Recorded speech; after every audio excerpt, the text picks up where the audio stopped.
নিজের চোখে দেখা কিছুদিন আগে একটা জানাজা পড়িয়েছে, খোদার কসম করে বলছে 6:30 ইন্তেকাল করেছে। হসপিটালের বিল দেনেওয়ালা নাই, 4 সন্তান, অ্যাম্বুলেন্সে ঘরে ঘরে আসবে, 1000-1200 টাকার বিল দেনেওয়ালা নাই।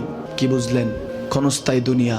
মুমিনের কম থাকলেও আমি বলি, কেউ যদি এসে বলে হুজুর একটু দোয়া করেন, খুব পেরেশানিতে আছি, আমি তার হাত চুমু খেয়ে বলি তোমাকে মোবারকবাদ, আল্লাহ তোমাকে ভালোবাসে। পেরেশানি তো মালিক দেয়, এই জন্য এটা রহমত মুমিনের জন্য। পেরেশানি দেয় যখন ফেরেশতারা বলে আল্লাহ চাইতেছে টাকা পয়সা চাইতেছে, বলে এটা কি? বলে ফাসেক, দে বিদায় কর। তার চাওয়া চাই, বিরক্ত লাগে, বিদায় কর, কি লাগে দে।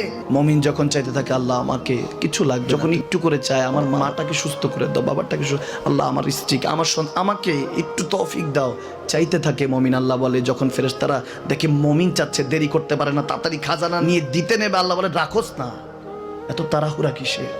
তার চাওয়ার মধ্যে তো প্রেম আছে, একটু চাইতে দেস না। থাকুক না মুমিন আর একটু পেরেশান, থাকুক না, থাকতে দেস না, একটু